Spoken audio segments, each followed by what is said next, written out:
25th year as the conscience of good government in New York.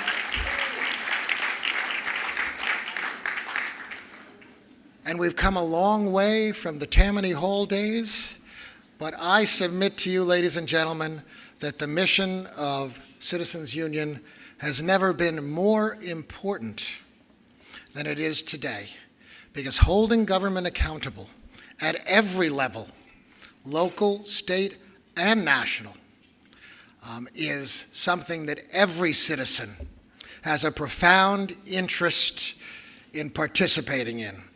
And that's what Citizens Union is all about, and continues to be about to this day: protecting our democracy, strengthening our democracy, making our government responsive to its citizens, and making our politicians and elected officials responsive to the citizenry. So thank you all for participating tonight, for contributing to Citizens Union, for membership in Citizens Union. Thanks to our great board. Thanks to our great executive director, Betsy Gottbaum. Let's hear it for Betsy.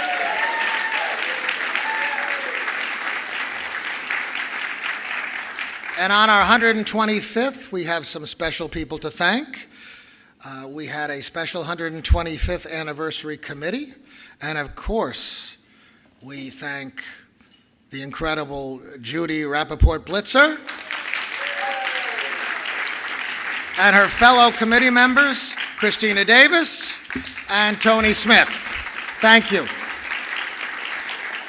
And you all, have in front of you a booklet that talks about our history that was put together as a commemorative. And we especially want to thank Warren Wexler and Malcolm Mackay for putting that together. Thank you. And on this, our 125th anniversary, we're here celebrating some remarkable New Yorkers who have contributed so much. And I want to get to that as quickly as possible. But I also want to say this is about remembering those who we have honored in the past. The Gotham Greats, who have been our honorees in more recent years. And I just want to ask those who are here, who've been honored as Gotham Greats in recent years, please stand so we can give you a round of applause. Please stand, please.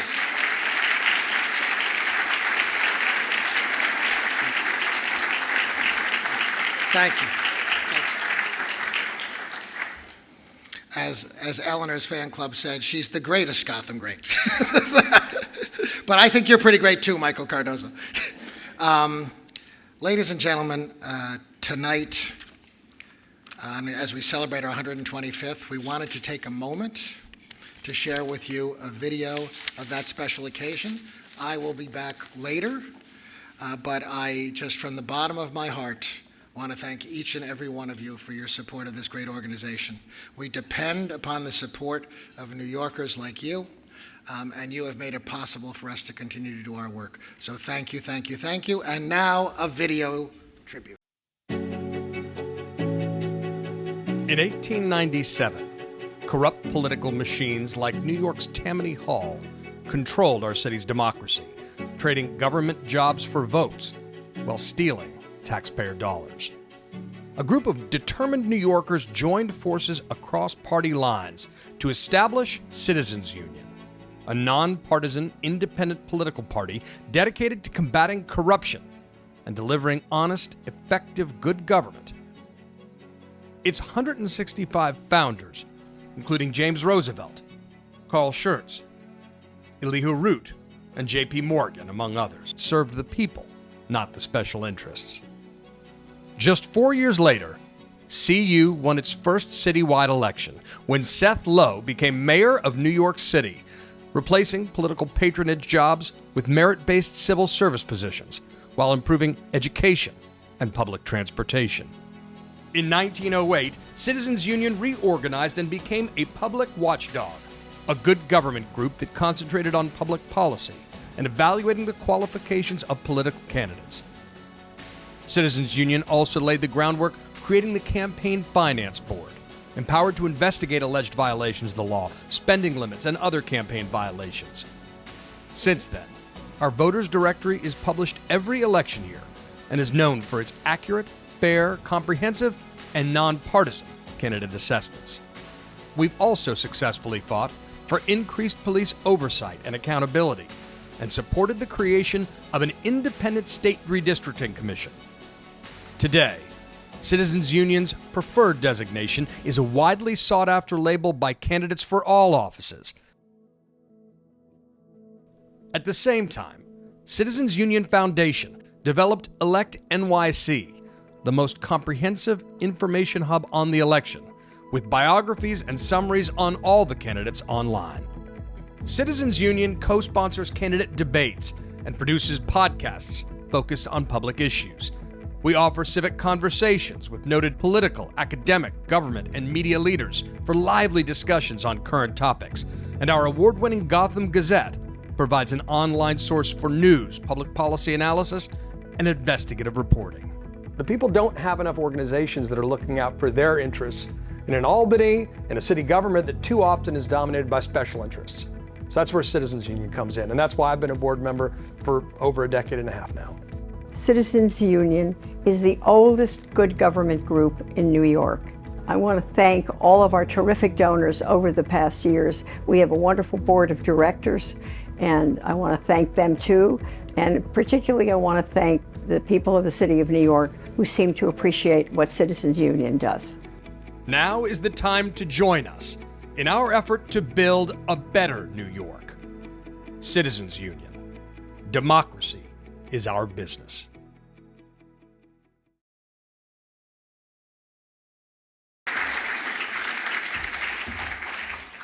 Well, I must say one thing.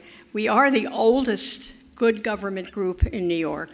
And we're very old, but we're really here, and we're going to work really, really hard to keep looking after what's going on in New York City and in Albany. But right now, you've heard everything about what Citizens Union has done in the past. And in the future, we're going to keep right on going. But now it gives me great pleasure to be able to introduce the video about my dear friend, Tali Farhadian Weinstein.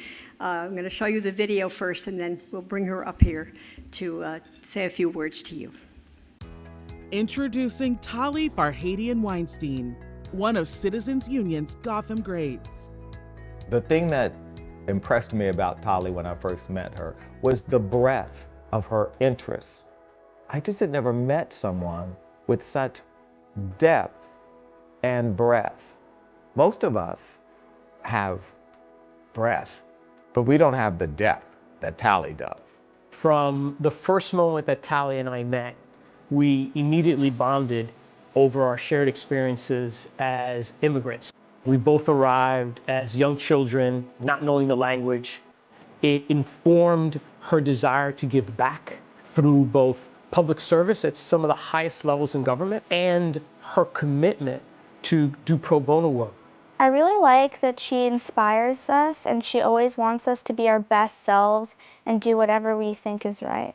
Her entire job, no matter what job she's had, has always been for the people. At first she was a prosecutor, and then she ran to help govern the people of New York City, and now she's on TV as a legal analyst. Her own lived experience is really a source of inspiration for anyone who believes in justice and who believes in America. I think it takes a lot of courage to run for DA, and she did really great even though she didn't win, and I know she tried her best. Tali, is this fierce fighter, and yet when you meet her, her warmth comes across. Congratulations, my dear Tali, on receiving the Gotham Great Award. I'm so proud that you're being recognized in this way for your lifetime of commitment to our city, our state, and our nation. My mom makes New York a better place. Congratulations, Mom, on winning the Gotham Great Award. You really deserve this. We congratulate Tali Farhadian Weinstein, a Gotham Great.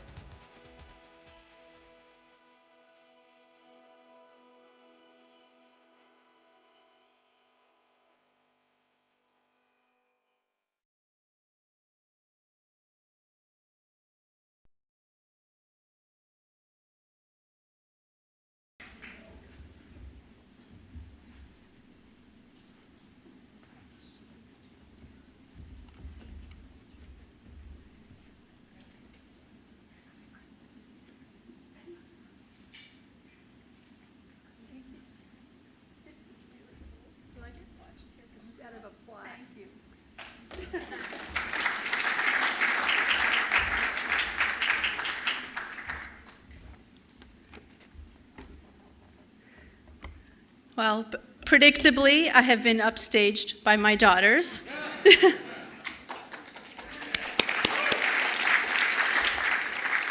They are, in fact, here tonight, and they're sitting over there with my husband, Boaz, who is missing an event downtown where he is the honoree, so that he can be here with us.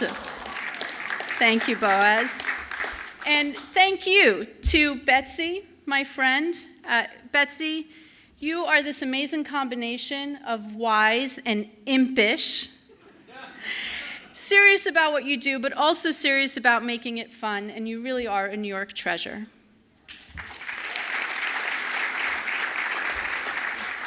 Congratulations to my fellow honorees.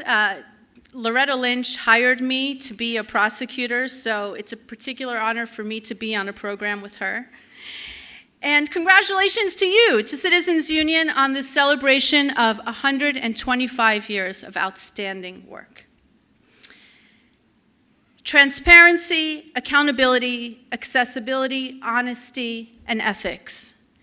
These 5 principles are how you, Citizens Union, have defined good government.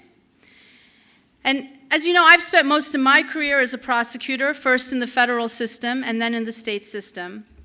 And so I thought tonight I would give you my perspective on how prosecutors, as opposed to other public servants, should practice good government. And specifically, I want to ask, given the unique constraints of criminal investigations and trials, how can prosecutors abide by the values of transparency, accountability, and accessibility?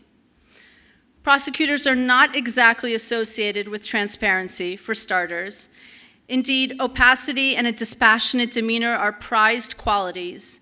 One of my mentors from the U.S. Attorney's Office, Loretta, I think you'll know who I'm describing, taught me to keep my face totally emotionless when a jury gives a verdict. And in fact, there's always been this zone of secrecy, even mystery around our work, supported by the idea that outside review of our discretion would undermine it and compromise our ability to make decisions that are tailored to the facts of every case. Despite all of this, our profession has made important progress on transparency in the last decade. When I was general counsel in the Brooklyn DA's office, transparency was central to our plan for criminal justice reform. And we made lots of data available about the office's work, trying to open up a conversation with the public about where we could shift priorities and resources and how we could do better. I'm particularly proud of a report we published in 2020 with the Innocence Project about the first 25 wrongful convictions that the office identified and asked courts to overturn. And we were honest there and specific about our mistakes as an institution, how we investigated poorly, how we mismanaged discovery, how we failed to check our biases. And we were also honest about the ways in which courts and defense counsel and the police fell short too, and how together we were responsible for a total 426 years of wrongful imprisonment for those 25 people. But increasing transparency is actually relatively easy if you're committed to doing it. Some of the other principles of good government, particularly accessibility and its connection to accountability, are a harder fit for prosecutors. Prosecutors are taught from the start to say nothing publicly, to speak only through our court filings and through the judgments of our fellow citizens, meaning grand jury indictments and trial verdicts. And silence is particularly important during the investigation phase. It's illegal to reveal information obtained through the grand jury process. It's unethical to expose somebody as a target or suspect and to embarrass people publicly before they're accused of anything. And disclosing facts about an investigation could compromise evidence or lead to its destruction. But I question whether these rules that I've just described together should form a wall of absolute silence in every instance. For one thing, today there are many more eyes on our criminal justice system than ever before, both figuratively and literally. the proliferation of smartphone videos and body cam footage have vividly displayed parts of our criminal justice system for everyone to see, and this is a good thing. Think of how a teenager's video of George Floyd's murder sparked an overdue social movement. Now, this past year, as my daughter told you, I've been a legal analyst on television, explaining criminal investigations and prosecutions, and I've seen how much interest there is in the criminal justice system and also how much skepticism there is about whether it really delivers equal justice and accountability. And I also see how quickly disinformation can fill the spaces in which prosecutors are silent. Guardrails, like the rule prohibiting disclosure of grand jury material, must remain firm, but I think we must also find opportunities to explain what we're doing and to educate the public on how the rule of law works. And this idea of the prosecutor as an explainer or an educator goes beyond transparency. It means embracing active engagement with the people that we serve. When Donald Trump said the execution of a search warrant at Mar-a-Lago was a raid, it was unusual, but I think exactly right for the Attorney General to go on television and to explain how a search warrant works, or to move to unseal key documents so people could look at them. And we need more of this. You know, not to put myself out of my current job, but we need more explanation from public officials and prosecutors instead of opinions and guesswork from television talking heads. And was that for the putting me out of a job part? And when there is intense public interest in the status of a long investigation, prosecutors should welcome and, in fact, seek out opportunities to answer the public's questions. Hiding behind a wall and saying, "Trust us, we got this," is not only condescending, it's counterproductive to the public that prosecutors serve. To say, just leave it to us professionals and to walk away is traditionally how it's been done, but it's out of step with a new reality, including defendants and others who will surmise and fill in the blanks if you won't. Now, the change that I am proposing is one of attitude. We can simply begin by asking ourselves, why am I being silent and mysterious? Is this necessary? And I think the prosecutors in this room would agree with me that just making this shift is new and it's uncomfortable. But that is where you, Citizens Union, come in. You've spent 125 years advocating for good government, and I know that you will continue to push public servants to practice good government in a way that meets the moment and that meets the public interest, even prosecutors. Thank you for this magnificent honor.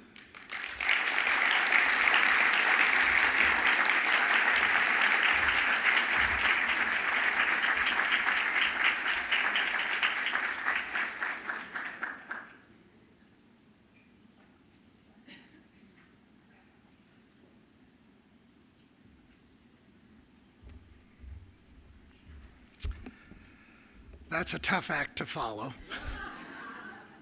But I think our next honoree is up to the task. What can I say about our next honoree?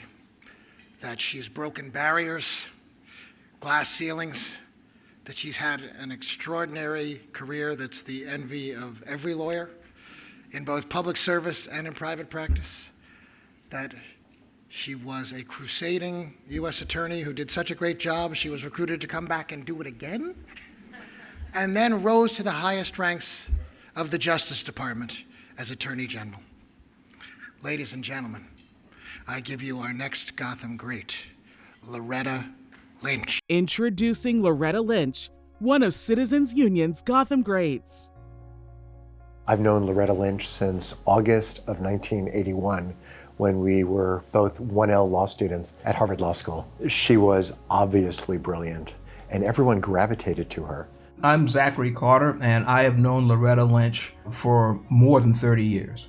When I first became U.S. Attorney, she had already distinguished herself in the office as a very fine trial lawyer and investigator. She was especially adept at getting sometimes hyper-competitive law enforcement officials to work together. She was never personally preoccupied with credit. Loretta seemingly lacks old ego. She's just a warm-hearted individual who happens to have achieved the greatest successes anyone in our professional world could achieve. She was the U.S. Attorney of the Eastern District of New York for 2 different terms. She was the Attorney General of the United States. She's the total package. She is a great leader by example. It's because that's the way she was brought up. She is at least a 4th generation descendant of ministers, and she doesn't wear her faith on her sleeve. She just kind of lives it. When she was Attorney General for the United States, the first female black Attorney General in our country's history,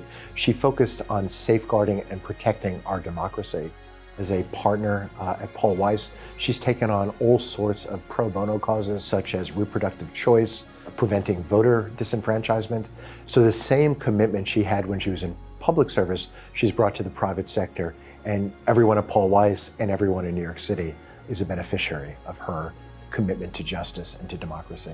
I'm so lucky that I get to work with Loretta each and every day. To know her is to just love her. She has been an extremely important part of my life as a close personal friend. I was an only child. She's the baby sister I never had, and it was always a privilege to serve with her.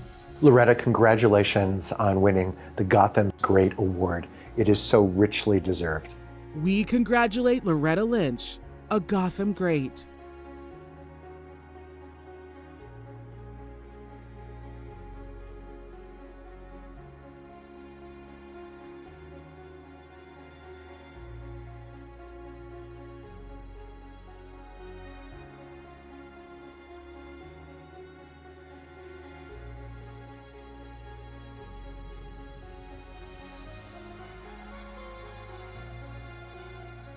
Thank you. Thank you so much, everyone.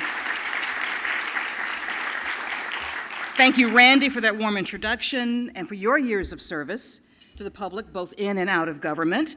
Thanks so much to the board and the Committee of Citizens Union for selecting me to join this outstanding group of honorees. I'm really honored to be with all of you. And of course, I have to have special thanks for my greatest support throughout all of those achievements and all the years. My husband, Steve, who is with me here tonight.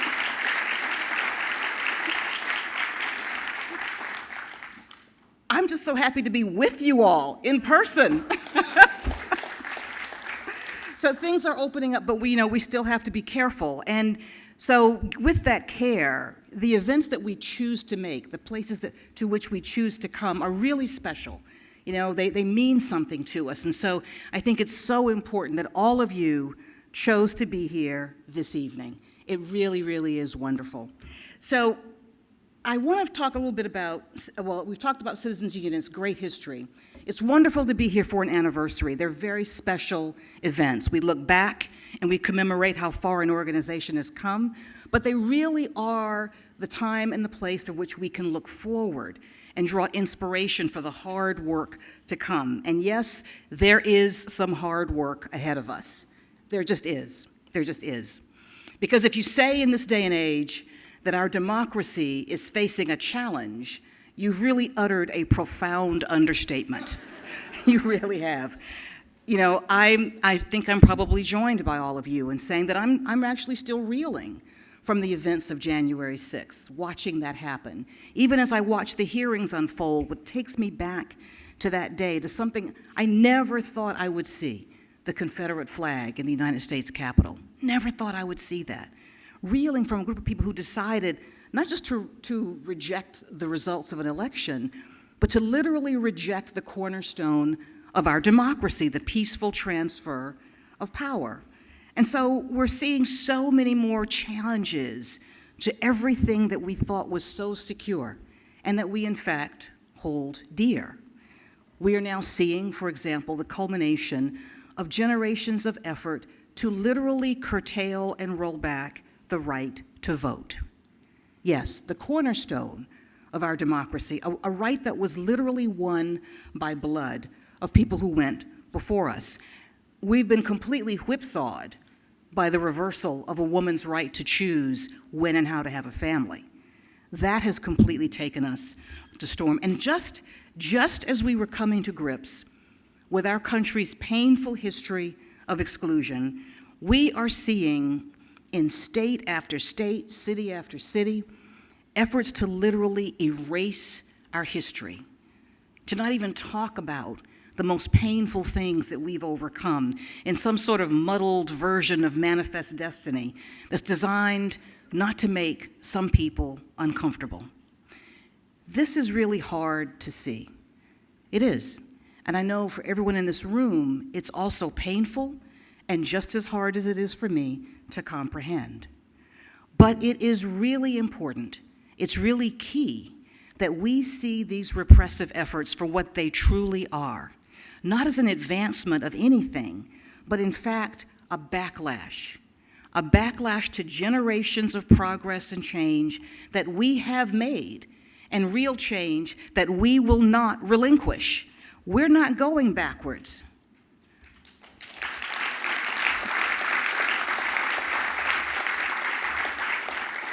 But we are caught up in this moment in time and a part of the pattern of progress and pain that has really bedeviled us for generations. But we've been here before. We actually have. And we have triumphed before. We have moved through this moment before. We have overcome. This backlash always follows progress, just like night follows day, just like Jim Crow followed Reconstruction. But why is it so strong now? Why are we feeling these efforts to drag us back? First, at one point I thought to the 1950s, and now I think it might even be to the 1850s. Why now? Because, in fact, of the power of the change that this backlash is trying to suppress. Because real change is being made. And so when we look at today's efforts to limit our democracy, to crush, literally crush our democracy, that's what's going on. The lesson to take from this, it's not that we've lost the fight. We haven't. It's that we've struck a nerve. That's the lesson to take from this moment. And it's not that our values are not true and enduring, but it's that it falls on every generation to defend them in their own time. This group, more than any other, knows the truth of this statement. The price of freedom, constant vigilance. Yes, you all know it, you all live it. And now it's just our turn. It's our turn. But here's the thing. Our path toward democracy, our path toward equality, has never been straight or even always visible. It's always had twists and turns and sometimes outright reversals. But we have never given up, never. We have always pushed forward, and we have always prevailed, because that's how change is made. And history shows us that some of our greatest advances have come after periods of intense opposition, like we're in now. And we see these seeds even now. Even now we see change is not only being made, it is being sustained. The roots of the insurrection on January 6th are being laid bare. They're being exposed to sunlight. People across this country are standing up and fighting once again for the fundamental right to vote. And people of all ages, not just young people, and activists are raising their voices, refusing to sit still, refusing to be quiet, calling out all of those who would return us to this somehow flattened history that was never really ours. And those seeds are also here, right here in this room with all of you. Now, of course, we're headed towards yet another election season, a preview of one to come. And I know there's been a lot of discussion and debate and dialogue of what will happen and who will turn out victorious. But no matter the results, no matter what happens in the elections to come now or in the future, there are two things that I know for sure. The day after, the sun will still rise in the morning, and because of groups like Citizens Union, we will still have a voice, no matter what the result is. And I know that you'll always be here for that.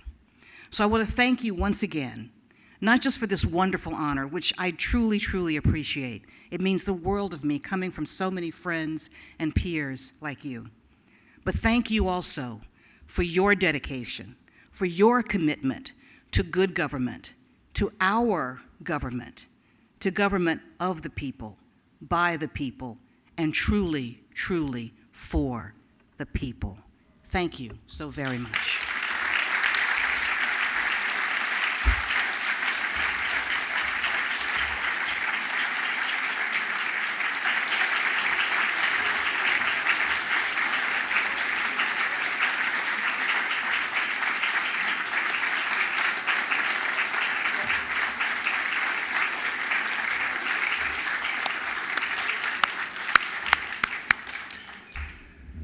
Wow.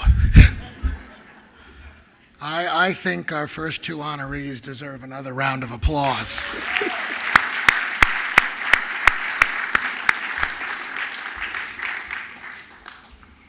Now, we're thrilled to be honoring a very different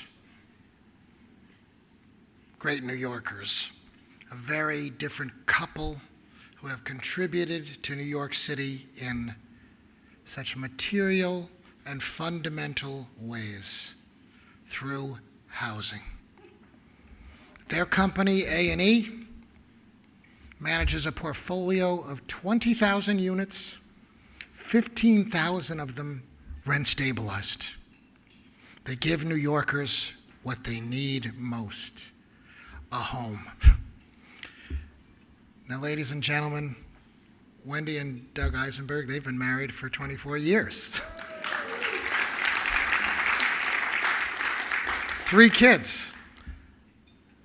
And they tell me they're opposites that attract, but when you ask each of them individually what they so cherish and love in their partner, they talk about their warm, sensitive, caring hearts. That is a couple that lasts, and that's a couple that has contributed so much to our great city. So, ladies and gentlemen, I give you Wendy and Doug Eisenberg. Introducing Douglas and Wendy Eisenberg, two of Citizens Union's Gotham Greats. I'm Congressman Richie Torres, and I represent the South Bronx, and I'm fortunate to count these two great New Yorkers, Douglas and Wendy Eisenberg, as my friends. Hi, I'm Kathy Wild, president of the Partnership for New York City. I met Doug in the context of his interest in public policy and making this a stronger, better city. Well, Douglas and Wendy take pride in providing safe, decent, affordable housing to thousands of people, many of them part of the essential workforce, nurses, teachers, first responders. I mean, these are the people who put their lives at risk. The two of them have built a company that has a real culture of giving back, that's known for volunteering and holding food distributions and community events and festivals, even in the Bronx. And I know Wendy in particular is a passionate fighter for women's rights and children's rights. She worked at the New York Society for the Prevention of Cruelty to Children. Doug is distinguished as being a good landlord, somebody that really the tenants can look to for empathy, for support, for help. That's how he functions. And he works on public policy issues to really advance the interests, not of the real estate industry, but of the community, of the buildings, of affordable housing. When I think of Douglas and Wendy, what comes to mind is an overwhelming generosity of spirit. The two of them are deeply devoted to New York City and to the people in it. Doug is an unusual guy. He's a landlord that everybody likes. Douglas and Wendy, congratulations on receiving the Gotham Great Award. We congratulate Douglas and Wendy Eisenberg, two Gotham Greats.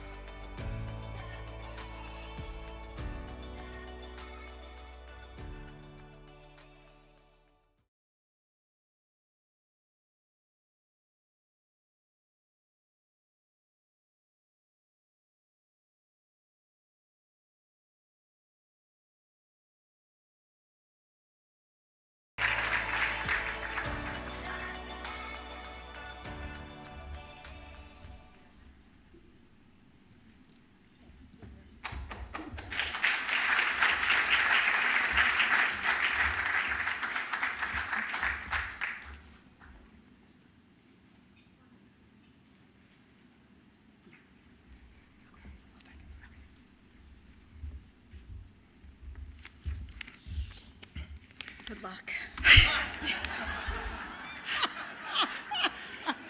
Thanks.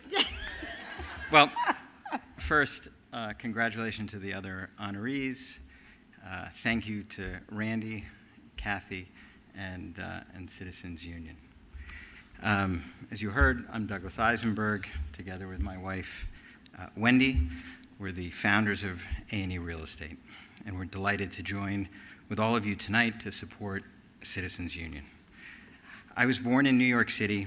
I grew up in the playgrounds of the city. I went to school in the city. Wendy and I are raising our 3 children here and are heavily invested in the city. We love this city. It means everything to our family and our business, and we believe in New York City. We also believe that New York's 21st century future requires the preservation and cultivation of the resources that made this the world's greatest 20th century city. The challenge is immense, but so are the opportunities. We start with a great transportation infrastructure that is in desperate need of repair and modernization. We have more than 1 million rent-stabilized apartments in the city, good but aging homes for 1 million working New York families that require urgent upkeep, investment, and modernization. And we have a tradition of citizens' action, a reform movement that demands honest, transparent, accountable local government. And that's where Citizens Union comes in. Sure, New York faces tough challenges, but they're challenges we can meet if the citizens of the city turn toward each other and to find solutions rather than turning on each other to sow divisions. We need to stop shouting and to start listening. We need to stop pointing fingers and start joining hands. And we need to turn discord into dialogue. That's what Citizens Union has stood for since 1897. That's what Citizens Union's venerated executive director, Betsy Gottbaum, has sought her entire career. And that's what my longtime friend, board chair Randy Mastro, has done in his civic life. So Wendy and I are pleased to celebrate with you tonight. We thank you for your support for Citizens Union and for the civic life of this city. And we are proud and humbled to accept this honor. Thank you.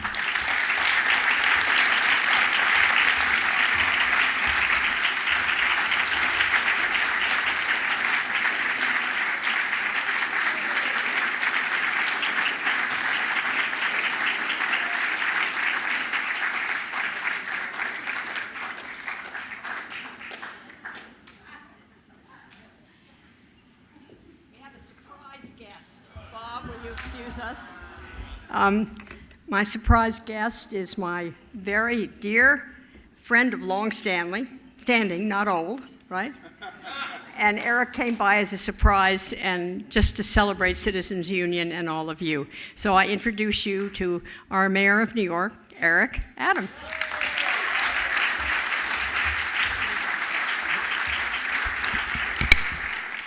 I was running a little late because I was trying to watch a championship team on their way to World Series. So, you know, this amazing organization, I remember during my 100 Blacks in Law Enforcement years, the team of this organization navigating the challenges we were having in law enforcement and pushing through the reforms, many of the advisors, and how helpful they've been. And just when Betsy took over, how excited I was. And you have an awesome responsibility, and those of us in government, sometimes we don't like it, but that's the balance. That is how you protect democracy in a real way. And for those folks like me that benefited from this organization, I can only say thank you. Thank you during those dark moments where no one wanted to hear us, no one wanted to listen. You advocated on some very serious policies and made government become transparent. And I just want to say this in my few moments, that the artist sat down to do a portrait, and he looked at the person he was drawing, and the person stated that, I know you noticed that scar, but remember I have a face. Don't emphasize so much the scar. Notice my face. And we have scars in New York, but we also have a face. Yes, we're dealing with 6 crimes in our subway system a day. But we have 3.5 million riders that use that system every day, and they get home to where they have to go to a school or work or employment. That's our face. We're dealing with economic challenges. But New York City is leading the hotel recovery in the 25 major markets. We're number 1. 91% back to pre-pandemic level. Companies and corporations are opening every day. Our riderships are increasing. Our office spaces are increasing. We are doing something that the entire country is almost not willing to do. We're taking in migrants and asylum seekers and not only doing our required mandate of giving them housing, but education, of food, support, mental health. We are showing the country what it means to have Lady Liberty to sit in our harbor. We mean what we say and not just saying it. And so I know it's attractive to highlight the worst part of New York. I know that's attractive. But if I start my day, every day, writing in my journal, the half an hour of my day, and not acknowledging the 23 hours of my day, I'm doing a disservice. I would define myself by the worst part of who I am and not the best part of who I am. I know the best part of this city. That's why I'm smiling all the time. I saw us navigate turbulent waters. I was here on 9/11, but I was also here on 9/12 when we got up. Retail is so good, teachers taught, builders built, police, fire, and everyday New Yorkers survived. We will survive. This is who we are. And when we survive, America survives. We are America's city. The way goes New York goes the entire globe. No other place on the planet has a dream attached to its name but America. Not a German dream, a French dream, a Polish dream, but darn it, there's an American dream. And New York is a symbol of that dream. And what you do, make sure that dream stays correct all the time. Thank you, Citizen Union. Keep doing what you're doing. Appreciate you.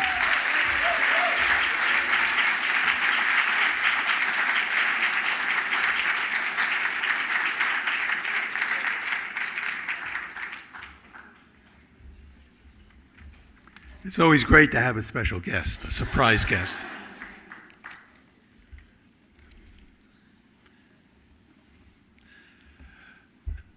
When I was growing up in the Bronx, during my high school and college years, there was a family Sunday tradition.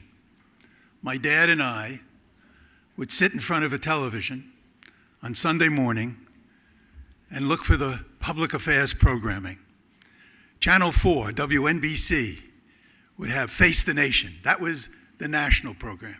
Lawrence Spivak, who created the program, would be on a panel of reporters and ask tough questions of those in the federal administration, high officials, to explain their views and to explain public policy. There was a similar program that dealt with the local issues, the city and state issues. Citizens Union Searchlight, also on Channel 4, WNBC. Ben Grauer, maybe there are those in this room who remember that name. He was the moderator of the program. And sitting in the key seat at the edge was Milton Bergerman, the chairman of Citizens Union, a rock and a tough interrogator of those public officials who were coming there to explain their positions and to make sure that there were no conflicts of interest with a panel of reporters. Searchlight. What's a searchlight? It's a device that creates a beam of light that enables people to see, that unearths the evidence and the facts. And that's what Searchlight was all about, to make sure that the public was well informed. And we had a partner in that effort. The Citizens Union, together with the press, would try to meet this public obligation of providing information. And so we thought on this special occasion of the 125th anniversary of Citizens Union to create a new award, a special award, a Searchlight Award, an award that would celebrate excellence in journalism, to pay tribute to members of the press who maintain the tradition of illuminating issues that are important for the public well-being and that require public discussion. To make sure that we recognize those in the press who continue to independently and with depth and transparency to elucidate for the public what's going on, what's on the ballot, what are those propositions, how should we vote on that bond issue, how should we relate to that public official, is there more behind the rhetoric, what are the elements of the budget that we should be concerned about. So the press plays a very critical, important part that promotes the same kind of values that Citizens Union represents. And tonight, therefore, we inaugurate that award by giving it to two very, very special people. A couple, a power couple. John Avlon, an author, he's written books, a journalist, an anchor, somebody who is a commentator, a vigorous member of the board of the Citizens Union, somebody who approaches all issues with guts and independence and courage and incisiveness, and his wife, Margaret Hoover, the host of PBS's Firing Line, a public affairs platform that enables rigorous exchange of ideas with the guiding principle that civil discourse is a civic responsibility. Margaret Hoover performs her job with aplomb and with grace. And so it's a pleasure and an honor for me to direct your attention to the video which describes more about our power couple. Introducing John Avlon and Margaret Hoover, two of Citizens Union's Gotham Greats. I'm Errol Lewis, a longtime friend of and colleague of John's. We used to work together at the New York Sun newspaper.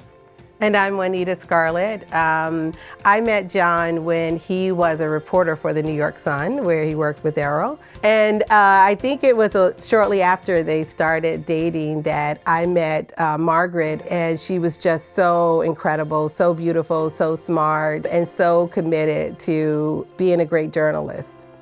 Enlightening and engaging the public is the foundation of our democracy. And I know that John and Margaret strive every day to do that. Both of them are constantly sort of pushing and joining different committees and coming up with ideas and speaking on panels to try and figure out how we make this thing work a little bit better. What's so important and what we so admire about both of them is their character. John is one of the only people I know who quotes the ancient philosophers who say that character is destiny. They've both written a couple of books. They're both on television. You can, in any given week, see both of them, sometimes at the same time. They call themselves Hoovalon. John's reality check and Margaret's firing line has really gotten the city back to a place where we're actually talking to each other. They are a couple that really does seek to not just be storytellers, but truth seekers, and I think that's so important. They're part of a discussion that they try to move forward every day, and week by week, you know, it really turns into something, and it's really amazing to see what they've built. Hello everyone at the Citizens Union of New York, celebrating your 125th anniversary at this auspicious dinner. I want to congratulate my colleagues, but most of all, my friends, Margaret Hoover and John Avlon, for receiving the Searchlight Award for Journalism and Civic Engagement. But I also really love that every year you come and grab my dogs for our local church's Pet Blessing Sunday. And so that means the world to me because it makes me feel like I'm part of your family. So congratulations, and I'll see you soon. Hey everybody, Chris Licht from CNN here. Margaret Hoover and John Avlon, or our Hoovalons, as they are affectionately known around CNN, have been friends of mine for years, and now it's a pleasure to call them colleagues. There are a lot of attempts to create artificial on-air marriages on TV, but they are the real deal, giving our viewers hope in these polarized times by reminding them that we can disagree agreeably as members of an extended American family. I am thrilled to congratulate the Hoovelons as well-deserved recipients of Citizens Union's first annual Searchlight Award. Cheers. We congratulate inaugural Searchlight Award recipients, John Avlon and Margaret Hoover.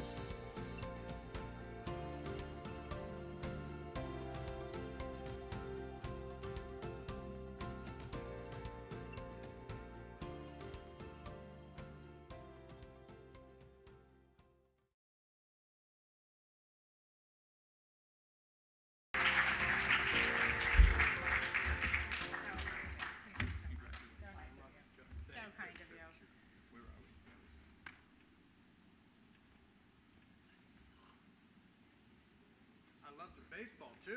Wow. Go Yankees. All right. Okay, well, a point of clarification. We do not call ourselves the Hoovelons. We were named that by the camera team at CNN because maybe on the third week of bringing our, I don't know, Children 6-month-old in at 6 in the morning, it just was too comical not to have a nickname. We are so humbled. Frankly, Randy, all of you, thank you very much for this award. Errol and Anita, thank you for your kind words. To be in the company of all of you, it is a true honor. Bob, you hosted the Searchlight Award, of course, was a program on NBC that was hosted for many, many years and then mothballed and then came back on New York One and was hosted by the fearless Citizens Union membership. And this is a remark I resemble, as Firing Line was, of course, hosted by another luminary, and I was privileged to bring it back. I did not start as a journalist. I began, maybe like many of you in this room, as an incredibly poorly paid public servant. At the federal level, I was a congressional staffer and then a White House staffer and a very, very junior presidential campaign staffer, and then ended up as a only slightly less junior campaign staffer for a presidential candidate who had previously been the mayor of New York. His living legacy is our children, and so I'm very grateful for his ambition and for having introduced me to my husband. But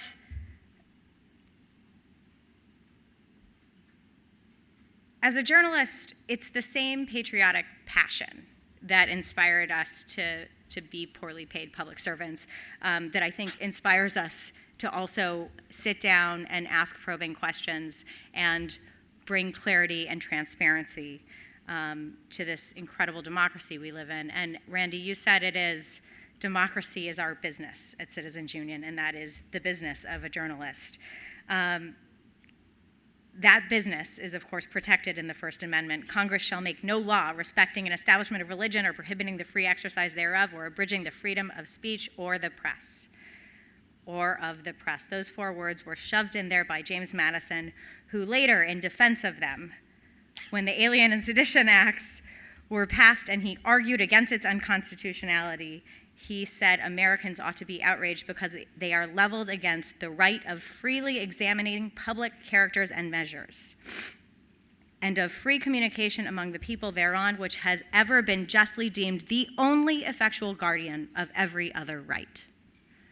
That is the responsibility of journalism, and it is with that degree of seriousness that we take our jobs, because we know what you know, which is that we live in the greatest democracy, the experiment in democracy in human history, in the greatest city in the world.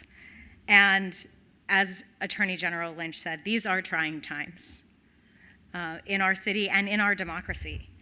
And you are right, Attorney General, the price of freedom is constant vigilance, and we take our job incredibly seriously because that is our job. It is vigilance and putting a spotlight and a searchlight on our public figures. And so it is with humility that we accept this award, and it was with the same sense of responsibility to Benjamin Franklin's challenge, which he issued outside of the steps of the Constitutional Convention in Philadelphia, to the question, what kind of government was established? A republic if you can keep it. And we feel very strongly that we accept this challenge,